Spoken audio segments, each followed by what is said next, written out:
கிறிஸ்துவுக்குள் பிரியமான சகோதரனே, சகோதரியே, ஆண்டவரும் இரட்சகருமாகிய இயேசு கிறிஸ்துவின் நாமத்திலே ஒவ்வொருவருக்கும் அன்பின் வாழ்த்துக்கள். ஹல்லேலூயா, ஹல்லேலூயா, ஹல்லேலூயா. பிரியமான தேவ பிள்ளையே,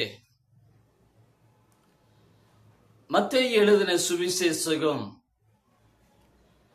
25ஆம் அதிகாரம் 31வது வசனத்திலிருந்து 46வது வசனம் வரைக்கும் நீங்கள் வாசித்து பாருங்கள். தேவ பிள்ளைகளே, ஆண்டவராகிய இயேசு கிறிஸ்து அவருடைய வருகையின் நாளிலே வெள்ளாடுகளையும் செம்மறியாடுகளையும் வேறு வேறாக பிரிப்பது போல அவர் பிரிப்பார். நீதிமான்களை வலது பக்கத்திலேயும் அநீதிமான்களை இடது பக்கத்திலேயும் அவர் பிரிப்பார்.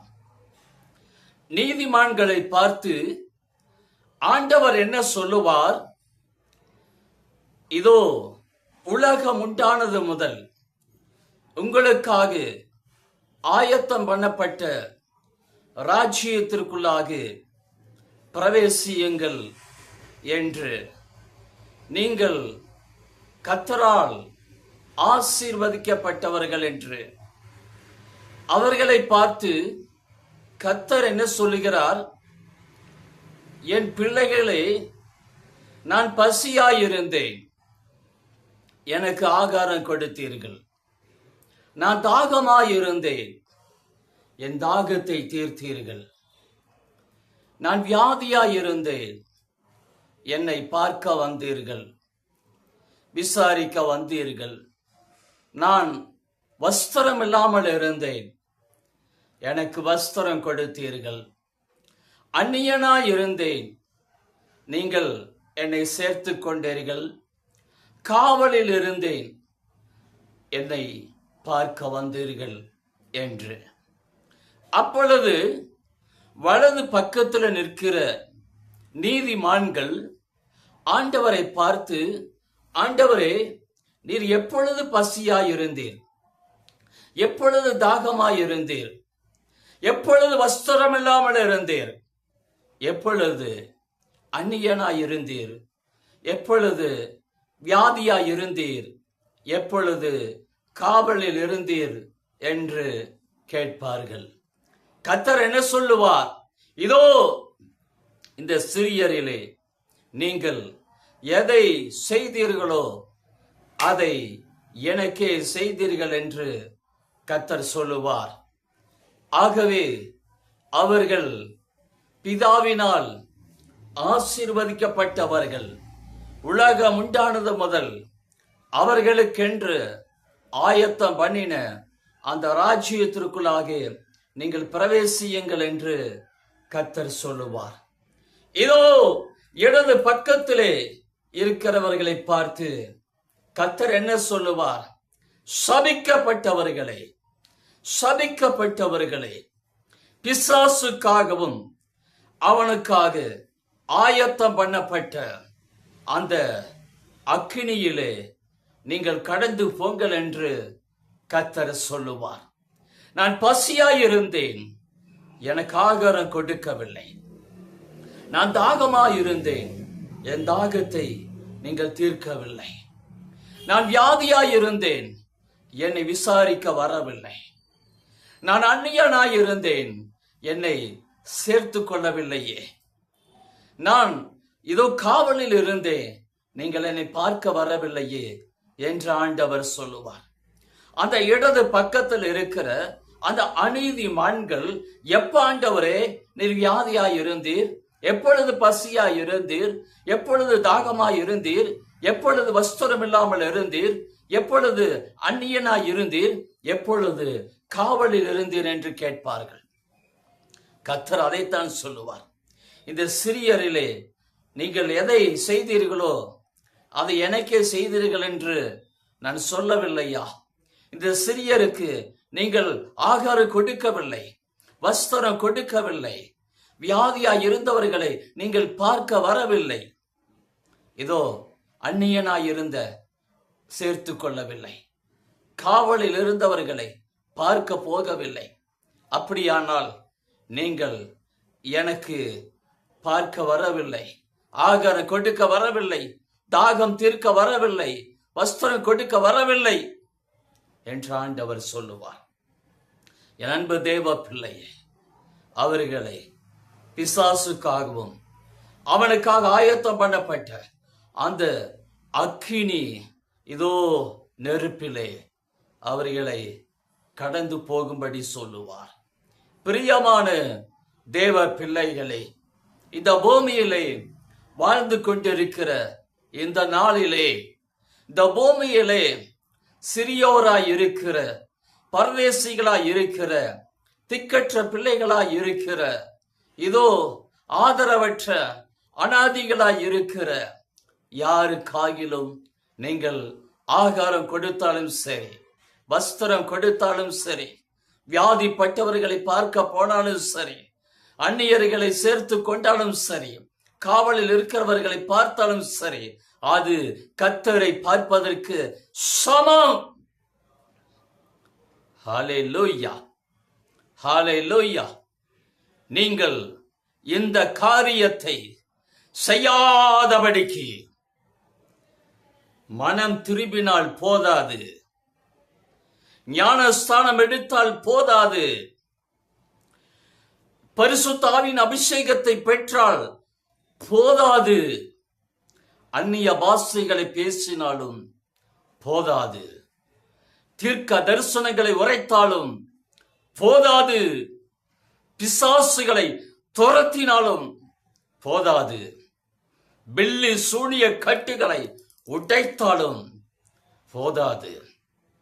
இதோ நீங்கள் ஏழைகளுக்கு, பரதேசிகளுக்கு, திக்கற்ற பிள்ளைகளுக்கு செய்யாதபடிக்கு வாரம் தவறாமல் ஆலயத்திற்கு போனாலும் போதாது, காணிக்கை கொடுத்தாலும் போதாது, தசம பாகம் கொடுத்தாலும் போதாது, இதோ இரவு முழுவதும் தேவனை நோக்கி நீங்கள் ஜெபித்தாலும் போதாது, உபவாசம் இருந்து ஜெபித்தாலும் போதாது. அன்பு தேவ பிள்ளையே, நீங்கள் கர்த்தருடைய ஊழியத்தை செய்தாலும் போதாது, போதாது, போதாது.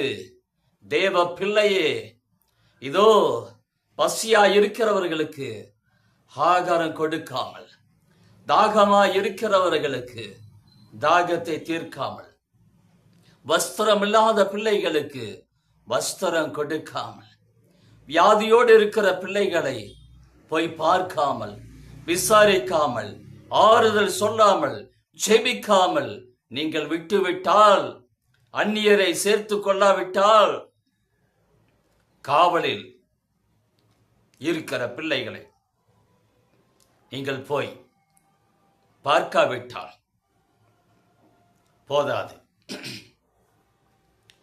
கர்த்தருடைய ராஜ்யத்திற்குள்ளாக பிரவேசிக்க முடியாது, தேவராஜ்யத்திற்குள்ளாக பிரவேசிக்க முடியாது. என் அன்பு தேவ பிள்ளை, பரிசுத்த வேதாகமத்தில் என்ன சொல்லப்பட்டுள்ளது? விருந்து செய்யும் போது ஊனர்களை, சப்பானிகளை, இதோ முடவர்களை, பரதேசிகளை, திக்கற்ற பிள்ளைகளை, ஆதரவற்ற பிள்ளைகளை, அனாதிகளை அழைத்து, பிச்சைக்காரர்களை அழைத்து விருந்து செய்யுங்கள். ஏனென்றால் அவர்கள் உங்களுக்கு திருப்பி செய்ய முடியாது. இதனால் நீதிமான்களுடைய உயிர் தழுதலிலே உங்களுக்கு நிச்சயமாய் பலன் உண்டு, நிச்சயமாய் பலன் உண்டு. ஆனால் என் அன்பு தேவ பிள்ளைகளே, இன்றைக்கு பணக்காரரை அழைக்கிறோம், விஐபிகளை அழைக்கிறோம், உயர்ந்த பதவியில் இருக்கிற அழைக்கிறோம். பணக்காரரை, லட்சாதிபதிகளை, கோடீஸ்வரர்களை அழைத்து அவர்களுக்கு விதவிதமாக விருந்துகளை செய்து சந்தோஷப்படுத்துகிறோம். பிரயோஜனம் இல்லை. ஒரு விதத்திலும் தேவராஜ்யத்திற்குள்ளாக பிரவேசிக்க முடியாது. அந்நியரை உபசரிக்கிறது நிமித்தம் உங்களையும் அறியாமல் தேவதூதரை உபசரிப்பது உண்டு என்று வேதம் சொல்லப்படவில்லையா? இதோ நம்முடைய ஆண்டவர் ஒரு பிச்சைக்காரனை போல கூட நம் வீட்டை தேடி வர முடியும். நம்மளால் முடிந்ததை ஆகாரம் கொடுக்க வேண்டும், வஸ்திரம் கொடுக்க வேண்டும், அவர்களை அப்படி அனுப்ப வேண்டும். ஒன்றுமில்லை, நீ போய் வா என்று அனுப்பாதே, ஏமாந்து போவாய். தேவராஜ்யத்திற்குள்ளாக பிரவேசிக்க முடியாதபடி நீ சபிக்கப்பட்ட பிள்ளையாய் மாறி போவாய். பிதாவினால் ஆசீர்வதிக்கப்பட்ட பிள்ளையாய் இருக்க வேண்டுமா? தேவராஜ்யத்திற்குள்ளாக பிரவேசிக்க வேண்டுமா? அல்லது சபிக்கப்பட்ட பிள்ளையாய் இருந்து பிசாசுக்கும் அவனுக்கு ஆயத்தம் பண்ணப்பட்ட அந்த அக்கினி நெருப்பிலே நீ கடந்து போக வேண்டுமா? என் அன்பு தேவ பிள்ளையே, நல்லா சிந்திச்சு பார். தேவ சமூகத்திலே ஜெபம் பண்ணு. ஆண்டவர் சமூகத்திலே ஆயத்தப்பட்டு மனம் திரும்புவது, ஞானஸ்தானம் எடுப்பது, பரிசுத்தாவின் அபிஷேகத்தை பெற்றுக்கொள்வது, அந்நிய பாஷைகளை பேசுவது, தீர்க்க தரிசனம் சொல்லுவது, பிசாசுகளை துரத்துவது, கட்டுகளை உடைப்பது, இரவு பகலும் வேதத்திலே தியானமாய் இருப்பது, மணிக்கணக்காய் ஜெபிப்பது, உபவாசம் இருந்து ஜெபிப்பது, இரவு முழுவதும் ஜெபிப்பது, தேவனுடைய ஆலயத்திற்கு வாரம் தவறாமல் கடந்து போவது, காணிக்கை கொடுப்பது, தசமபாக கொடுப்பது நல்லது.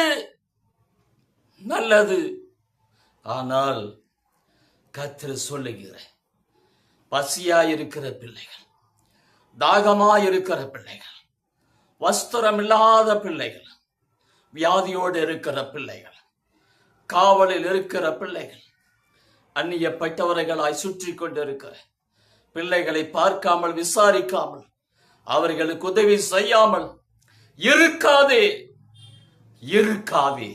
இது தேவனுக்கு சித்தமில்லாத காரியம், தேவனுக்கு பிரியமில்லாத காரியம், தேவ திட்டத்திற்கு எதிரான காரியம், தேவனுடைய தீர்மானத்திற்கு எதிரான காரியம். ஆகவே ஆண்டவருடைய சமூகத்திலே மன்னிப்பு கேள். இனிமேல் ஆண்டவரோடு உம்முடைய விருப்பத்தின்படி, உம்முடைய பிரியத்தின்படி தேவராஜ்யத்திற்குள்ளாக பிரவேசிக்கிற காரியங்களிலே ஈடுபடுவேன் என்று கர்த்தருடைய சமூகத்திலே ஒப்புக்கொடு. சகோதரனே, சகோதரியே, கர்த்தர் உன்னை பார்த்து அந்த வருகையிலே அவருடைய ராஜ்யத்திற்குள்ளாக பிரவேசிக்க வைப்பார். பிதாவினால் ஆசீர்வதிக்கப்பட்டவர்களே வாருங்கள் என்று உங்களை பார்த்து அழைப்பார். இரு கரங்களை நீட்டி உங்களை பார்த்து அழைப்பார்.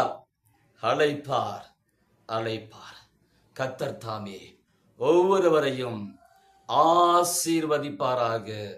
ஆமேன், ஆமேன், ஆமேன். ஹல்லேலூயா, ஹல்லேலூயா, ஹல்லேலூயா.